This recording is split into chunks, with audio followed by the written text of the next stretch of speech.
Assalamualaikum warahmatullahi wabarakatuh. Sebelumnya perkenalkan, nama saya Rizky Dian Ayu Ningtyas dengan NIM 2208-10539. Baik, saya di sini akan memaparkan materi tentang apa aja gangguan tidur itu. Terus apa sih yang dimaksud dengan tidur? Menurut Carskadon 2005, tidur adalah kondisi alami yang berulang secara periodik, ditandai dengan penurunan kesadaran, aktivitas motorik, dan respon terhadap rangsangan eksternal, serta memiliki fungsi utama untuk pemulihan tubuh dan pikiran.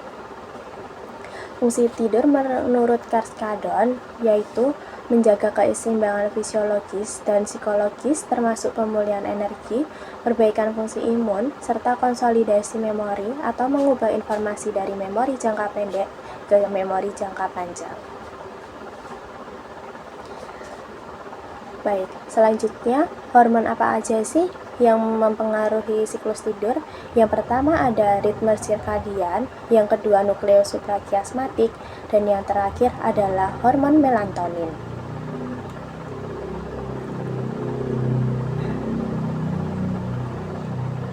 Apa sih ritme sirkadian itu? Yaitu pola biologis yang mengatur proses fisiologis dan siklus tubuh pada manusia ataupun organisme lainnya.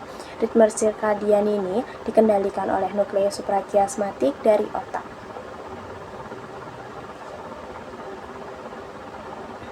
Nukleus suprakiasmatik adalah sekelompok kecil neuron yang terletak di hipotalamus otak.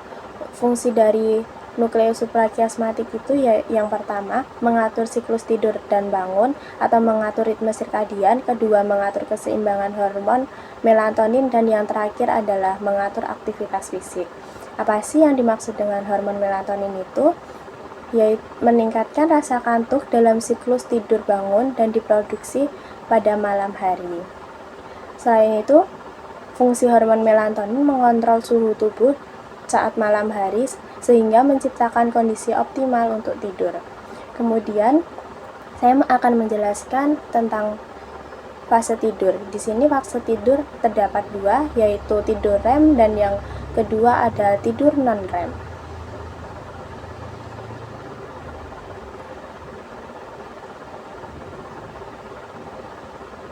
Apa sih tidur REM itu? Tahap ini disertai dengan gerakan mata cepat, aktivitas otak meningkat atau bermimpi, dan siklusnya berulang dengan durasi 90 hingga 120 menit. Tidur REM ini, selanjutnya adalah tidur non-REM. Tidur non-REM ini ada 3 fase, yaitu yang pertama fase tidur ringan, kedua tidur yang lebih dalam dengan aktivitas otak yang melambat, dan yang terakhir adalah fase tidur yang paling dalam dan sulit bangun, bisa disebut dengan tidur delta. Ada apa aja sih gelombang otak itu? Yang pertama ada gelombang beta, yaitu gelombang otak yang terjadi saat seseorang dalam keadaan terjaga. Kedua, gelombang alfa. Ini terjadi ketika seseorang dalam keadaan santai. Ketiga ada gelombang theta, terjadi saat tidur non-REM, dan yang terakhir adalah gelombang delta. Baik, saya di sini akan menjelaskan beberapa gangguan tidur. Antara lain ada insomnia, jet lag, apnea tidur, dan yang terakhir ada narkolepsi. Apa sih gangguan tidur itu? Menurut WHO, gangguan tidur adalah salah satu kondisi kesehatan mental dan fisik yang melibatkan gangguan dalam pola tidur yang dapat mempengaruhi kualitas hidup seseorang secara signifikan.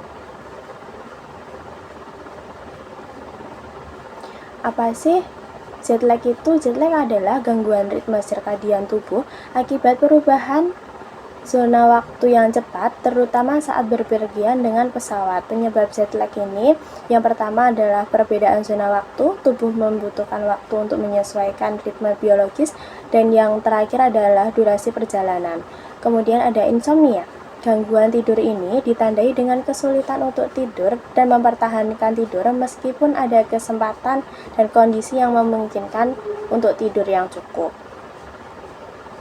Gejala insomnia antara lain sulit tertidur pada malam hari, dan sering terbangun di malam hari. Kemudian selanjutnya ada apnea tidur, ditandai dengan berhentinya napas sementara selama tidur dan terjadi ketika saluran napas terhalang secara periodik selama tidur.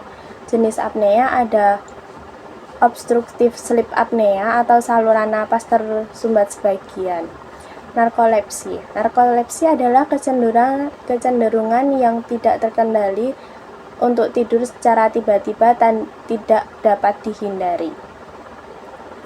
Penderita narkolepsi sering mengalami kantuk berlebihan di siang hari dan serangan tidur mendadak yang tidak dapat dikendalikan. Kemudian ada gangguan perilaku REM, yaitu bergerak dengan penuh semangat selama masa tidur REM, seolah-olah mereka sedang memvisualisasikan mimpinya, seperti berteriak, menendang, memukul, bahkan melompat dari tempat tidur. Gerakan ini biasanya sesuai dengan mimpi yang dialami. Kemudian ada sleepwalking, yaitu gangguan tidur yang ditandai dengan berjalan atau melakukan aktivitas fisik lainnya saat tidur tanpa sadar atau mengingatnya, seperti membuka pintu, berbicara, bahkan makan, serta sulit dibangunkan. Jika dan bangun maka akan bingung. Terima kasih presentasi dari saya, kurang lebihnya mohon maaf. Wassalamualaikum warahmatullahi wabarakatuh. Terima kasih.